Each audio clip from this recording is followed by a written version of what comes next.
Picture the Soviet Union at its apparent height. The 1970s, nuclear arsenals capable of ending civilization, a space program that had already beaten the Americans to orbit, an army of nearly 5 million soldiers, heavy industry churning out steel and tanks and machinery across 11 time zones, a system that presented itself to the world and to its own citizens as the inevitable future of human civilization, rational, collective, invincible. Now picture a different image from the same decade, a queue outside a state liquor store on a Moscow morning. Men in gray coats, clutching string bags in the freezing rain, waiting for the shop to open. Not queuing for bread, though bread queues also existed, queuing for vodka. And not queuing occasionally, as people queue for a luxury. Queuing with the daily regularity of people, queuing for something they cannot function without. Both images are accurate. They belong to the same country at the same moment.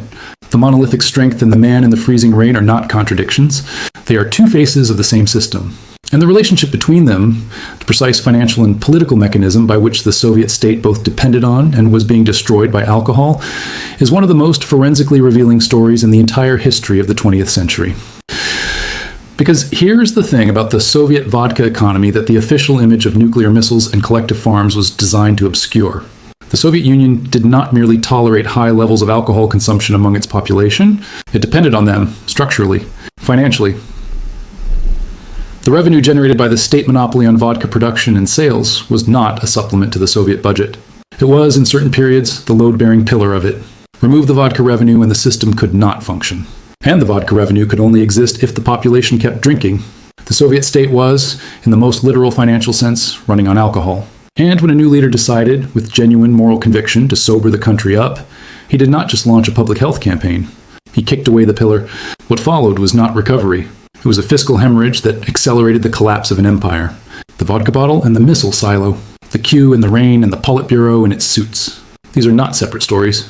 They are the same story told from two different angles. And the financial forensics of how the Soviet state managed this contradiction, and then failed to manage it, is the subject of what follows. If nobody has ever told you that the Soviet Union's anti-alcohol campaign of 1985 was one of the direct financial triggers of its collapse, that Gorbachev's attempt to sober up his country helped bankrupt it, subscribe right now. Because the story of how a state becomes financially dependent on the very thing that is destroying it, and then cannot escape the trap, is one of the most important patterns in all of economic history. Let's follow the money. The empire presented to the world. The Soviet Union in 1975 looked from the outside and from a sufficient distance like a system that had solved the fundamental problems of industrial civilization.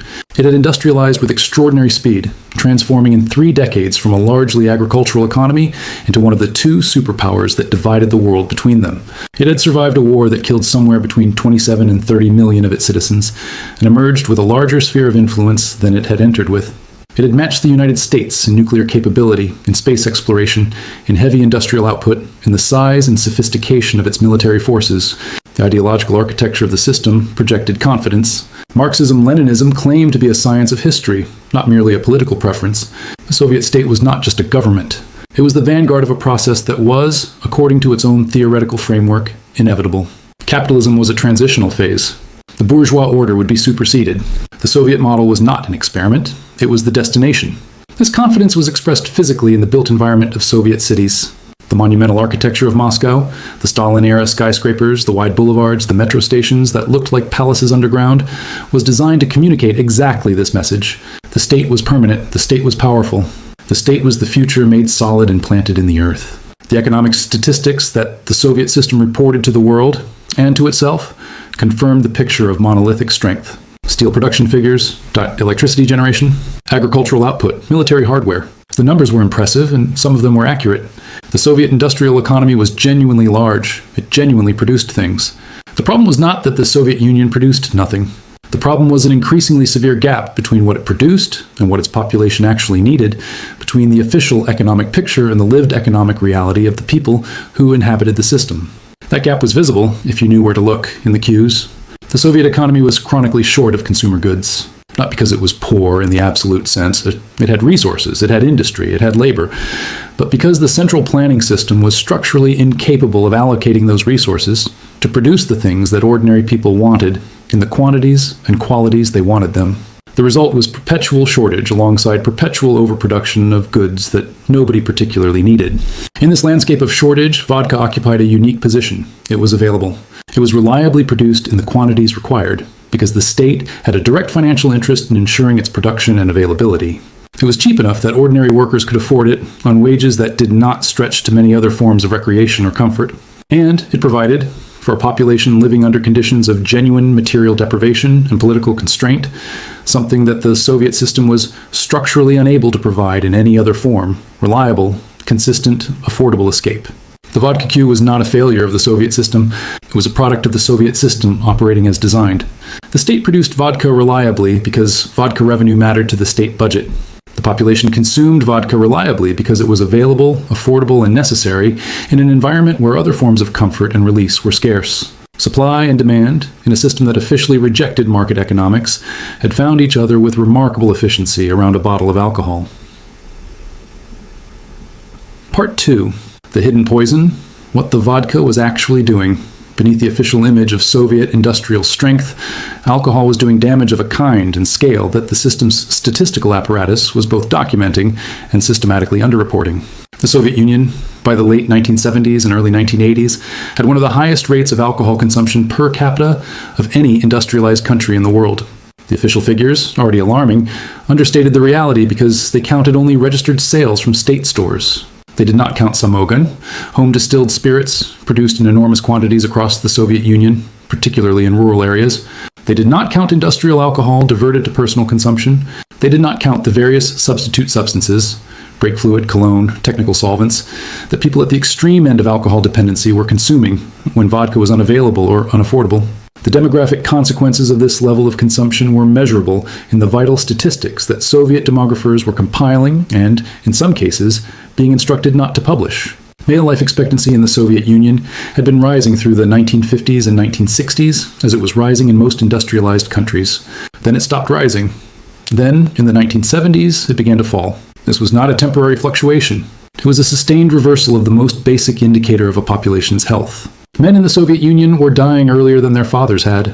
The causes were multiple, but alcohol was central among them. Cirrhosis of the liver, cardiovascular disease accelerated by heavy drinking, alcohol-related accidents in a heavily industrialized economy where machine operators and vehicle drivers were frequently working under the influence, alcohol-related injuries and fatalities in both civilian and military contexts, and the less visible but equally real damage of chronic heavy drinking on the immune system, on the capacity for the body to recover from other illnesses, on the basic physiological maintenance that keeps a person alive through the ordinary hazards of a Soviet working life. Beyond the mortality statistics were the productivity figures, which the central planning system generated in abundance even when it did not always know what to do with them. Monday morning absenteeism was a recognized and pervasive feature of Soviet industrial life. Workers who had spent Sunday drinking did not always arrive at their factory on Monday. Workers who did arrive were not always in a condition to operate machinery safely or effectively.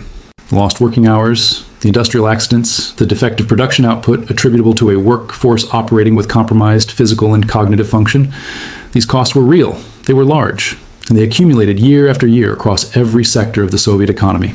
There was also the domestic dimension, which the Soviet state was even less equipped to measure and even more reluctant to acknowledge. The rates of domestic violence in the Soviet Union, disproportionately concentrated in households with problem drinking, were substantial. The impact on children raised in those households, on their educational outcomes, their health, their own future relationship with alcohol, was a cost that would be paid not in the current budget period, but in the next generation. The Soviet vodka economy was borrowing from the future, as all forms of socially licensed self-destruction ultimately do. The Soviet state was poisoning its own workforce, shrinking its own population, and degrading its own productive capacity. And it was doing this deliberately and systematically because the revenue from the poison was essential to the functioning of the state that was administering it. This is the grim cycle at the heart of the story. The system needed the revenue. The revenue required the consumption. The consumption required the damage. And the damage fed back into the productivity losses and health costs that the state then had to manage with the revenue the vodka provided. It was a loop with no clean exit. Soviet health officials and economists who studied this dynamic were not naive. They understood the loop. Some of them tried to articulate it to the political leadership. Reports were compiled. Analyses were circulated within the bureaucratic system. The response was generally to classify the most alarming findings, to adjust the presentation of the statistics, and to continue. Because the alternative, seriously reducing alcohol revenue, raised questions about where the replacement revenue would come from that nobody had a satisfactory answer to. To understand why the Soviet state could not simply decide to stop depending on vodka revenue, you need to understand precisely how much that revenue was worth. The Soviet state operated a complete monopoly on the legal production and sale of alcohol. There was no private competition. There were no independent distillers, no commercial retailers operating outside state control. The entire chain, from grain to bottle to sale, was managed by the state, and the margin between the cost of production and the retail price was pure government revenue. Vodka was, in the economic terminology that Soviet planners would have found ideologically uncomfortable, but practically accurate, the ultimate cash cow. Estimates of alcohol's contribution to Soviet budget revenue vary depending on the period and the methodology of the analyst, but the figures consistently cluster in a range that should stop any reader cold. In the late Brezhnev period, alcohol taxes and profits accounted for somewhere between 12 and 15% of all Soviet budget revenue. Some estimates, incorporating the full extent of the monopoly margin across all alcoholic products, push that figure higher.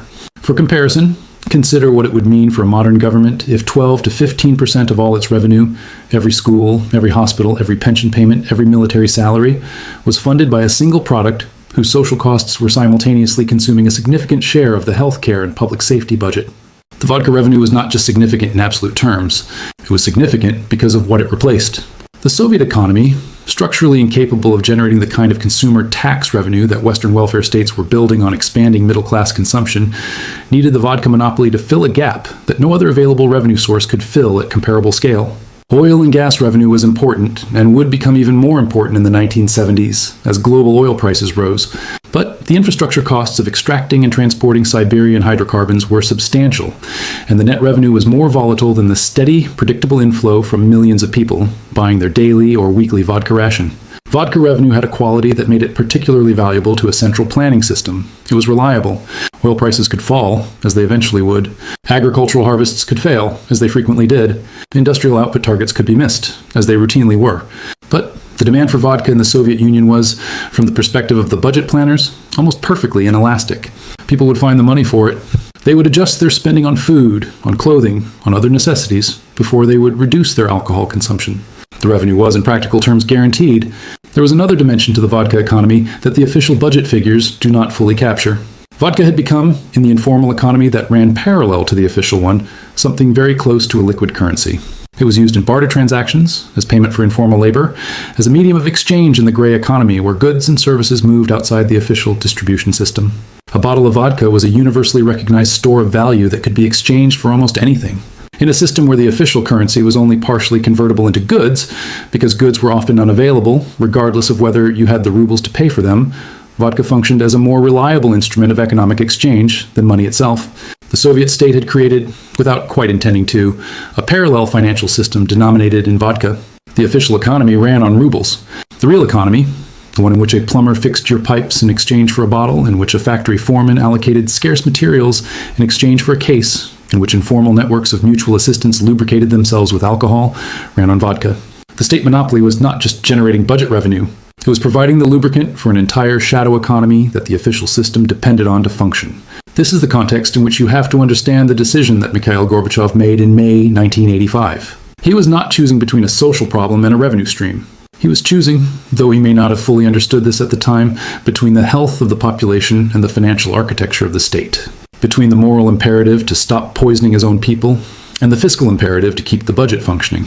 He chose the moral imperative, and the financial consequences were catastrophic.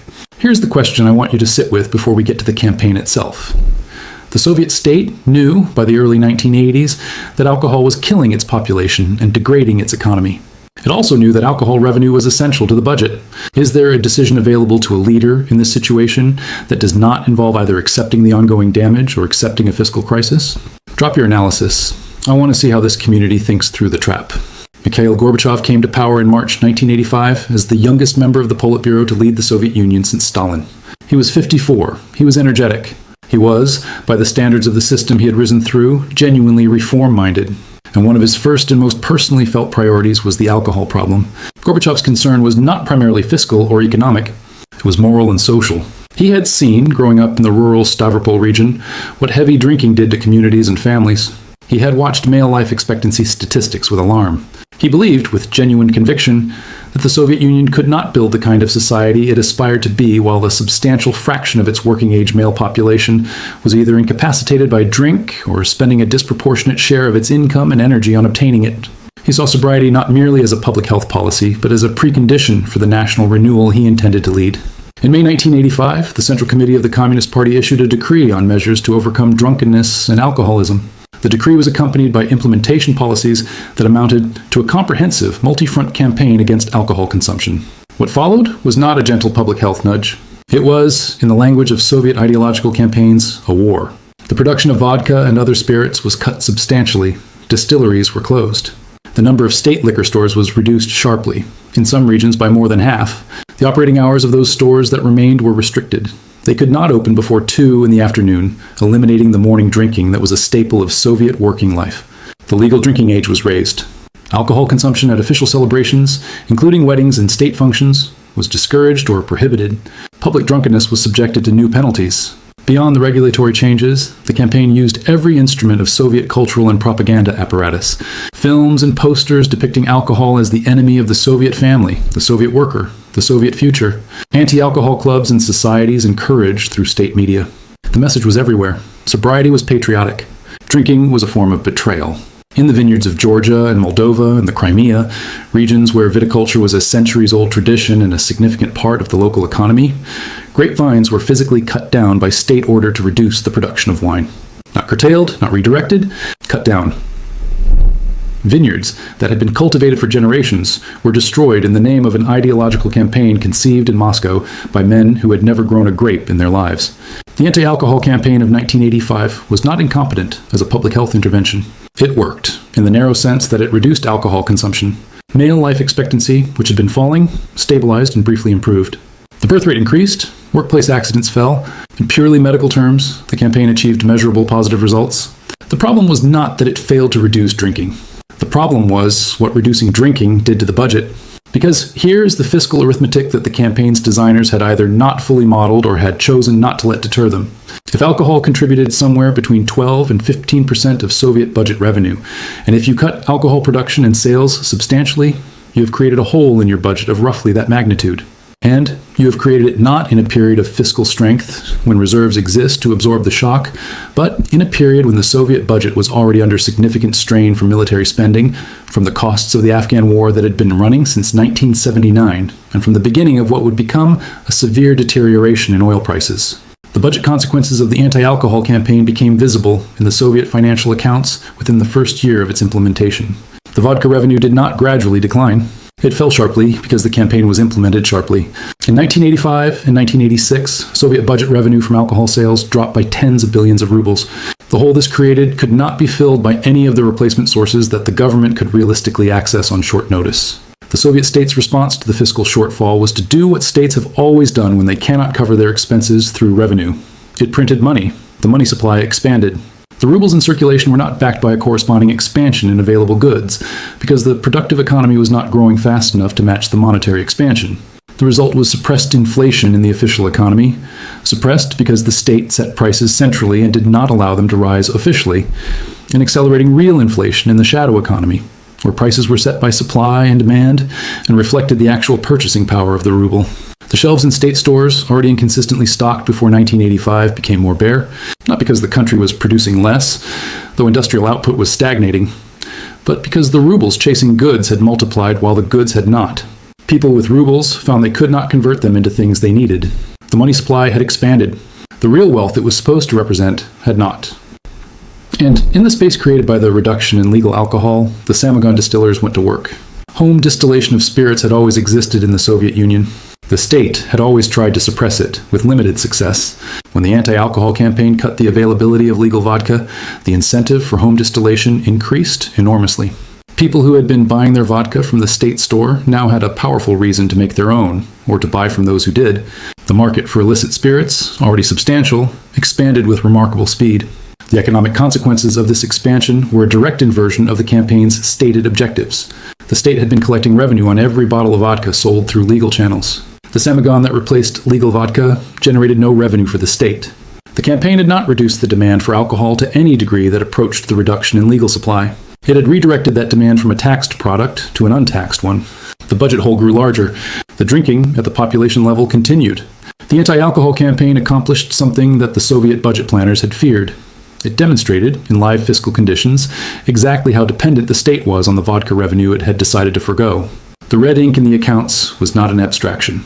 It was the concrete financial expression of a system discovering, in real time, that it had been more addicted to alcohol revenue than its population had been to alcohol. There was a further consequence that extended beyond the immediate budget arithmetic.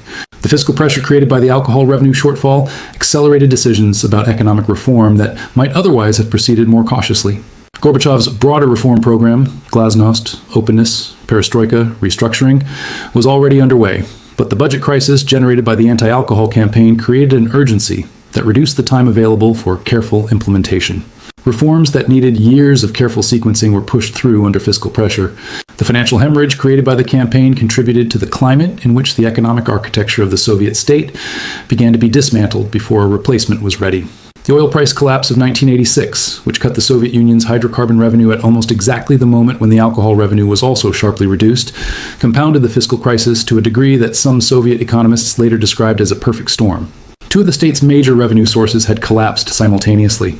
The budget deficit that resulted required financing through money creation at a scale that made the monetary disintegration of the late Soviet period increasingly difficult to avoid. By 1988 and 1989, the queues outside Soviet stores were not just for vodka. They were for everything: sugar, cigarettes, soap. The suppressed inflation of the money printing years was beginning to surface in the form of goods simply not being available at official prices. The string bags clutched in the freezing rain were coming home empty.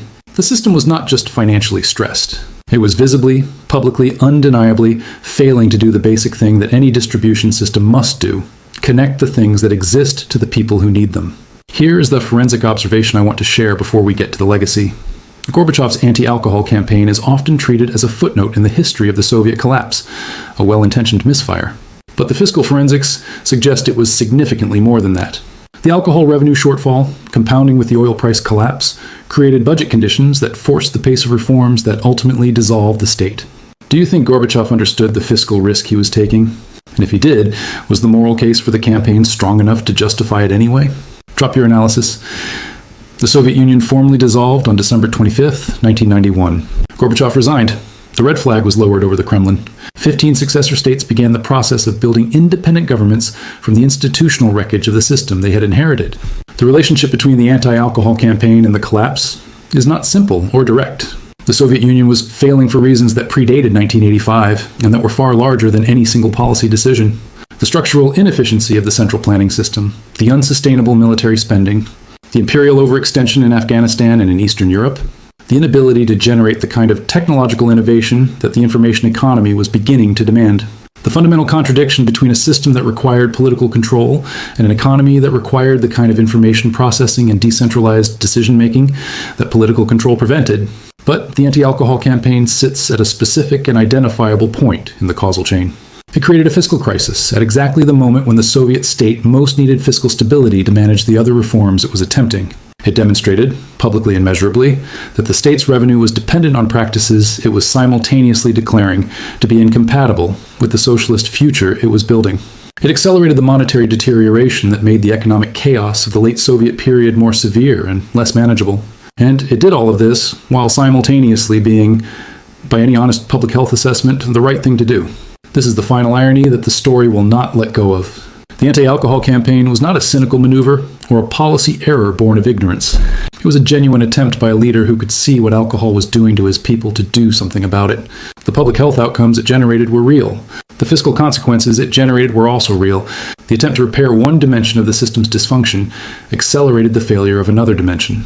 The Soviet state was a structure in which the pathologies were so deeply interconnected that you could not fix one without destabilizing others. In the years after the Soviet collapse, alcohol consumption in Russia did not fall, it rose. The social conditions that had driven high consumption under the Soviet system, economic insecurity, limited alternative forms of recreation and purpose, the physical and psychological demands of life in an economy undergoing rapid and painful transformation, if anything intensified in the chaotic 1990s. Male life expectancy in Russia fell sharply in the post-Soviet decade, reaching levels in the mid-1990s that represented a humanitarian catastrophe by any standard of measurement. The vodka problem that Gorbachev had tried to solve outlasted the system he had tried to reform. The vineyards that had been cut down in Georgia and Moldova were eventually replanted. The winemaking traditions of those regions, interrupted by ideological diktat from Moscow, resumed. The damage to those agricultural economies took decades to repair. The grapevines came back. The broader economic and social landscape in which they grew remained transformed in ways that the anti-alcohol campaign alone did not cause, but to which it contributed. The Soviet Union ran on vodka. Not metaphorically, literally, in the sense that a substantial fraction of the budget that paid for the army, the schools, the hospitals, the pensions, and the apparatus of the state came from the margin on alcohol sales. The system had built a dependency so deep that it could not survive the cure. The attempt to sober up the country was the moment the financial architecture began to come apart. History does not often offer a lesson this clean. When a system needs its own poison to survive, the poison is not the disease. It is the symptom of a deeper failure. And treating the symptom without addressing the disease is not reform. It is the beginning of the final crisis. Let's close the forensic file on the Soviet vodka economy. What the story of Soviet alcohol reveals, in forensic detail, is a pattern that is not unique to the Soviet system, though the Soviet version is unusually stark and well documented.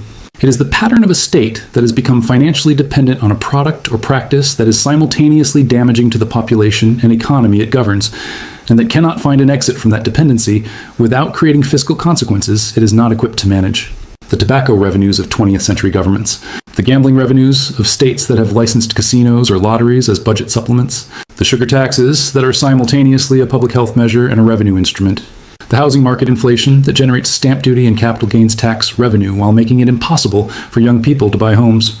In each of these cases, the state has a financial interest in the continuation of a practice whose social costs it is also paying. The loop is less extreme than the Soviet vodka case, but the structure is the same. What makes the Soviet case distinctive is the speed and completeness with which the dependency was revealed when it was challenged. Most states manage their version of this loop slowly and quietly, never reaching the point where the dependency is nakedly visible. The Soviet state, because Gorbachev moved aggressively rather than gradually, exposed the full extent of its vodka dependency in the space of a few budget years. The financial forensics were visible in real time, in the form of queues and empty shelves and a currency that was losing its ability to purchase things. The lesson is not that Gorbachev was wrong to try to reduce alcohol consumption. The lesson is that a system which has built a load-bearing pillar out of social dysfunction has created a trap from which there is no clean exit. You can accept the ongoing damage of the dysfunction, or you can accept the fiscal crisis of reform. The Soviet state had been accepting the former for decades before Gorbachev chose the latter. Both choices have a cost. The cost of reform in this case was the acceleration of the system's terminal crisis. History is not over, it is underwritten. The vodka was not the cause of the Soviet collapse, but it was the most honest indicator of the system's true condition. A state that needs its people to drink to balance its books has already lost the argument about what kind of society it is building. The bottles in the queue, the red ink in the accounts, the burning houses of a currency losing its meaning, these were not separate crises. They were the same crisis, read from different angles. And the attempt to fix one angle, without addressing the underlying structure that made all of them inevitable, was not the beginning of recovery. It was the beginning of the end. The Soviet vodka economy is one of the clearest historical examples of what happens when a state builds its finances on top of a social problem rather than solving it. The financial forensics are unambiguous. The alcohol revenue was load-bearing, the campaign removed it too fast, and the fiscal consequences compounded a crisis that was already terminal. If this changed the way you think about the relationship between a state's revenue sources and its political stability, subscribe and share it. Because the pattern we trace today, a system financially dependent on its own dysfunction, unable to reform without triggering collapse, is not a relic of Cold War history. It is a living structure, and recognizing it is the first step to understanding it. Next episode, the petrodollar system and how America built a financial empire by making the world's most essential commodity transactable only in dollars. That link will be live soon. If this changed how you understand the relationship between state revenue, social policy, and political stability, share it. One person. Someone who thinks the Soviet collapse was purely about ideology or military competition or the failures of central planning. Because the financial forensics of the vodka economy add a dimension to that story that the standard accounts leave out. And it is one of the most important dimensions. Hit the subscribe button for more.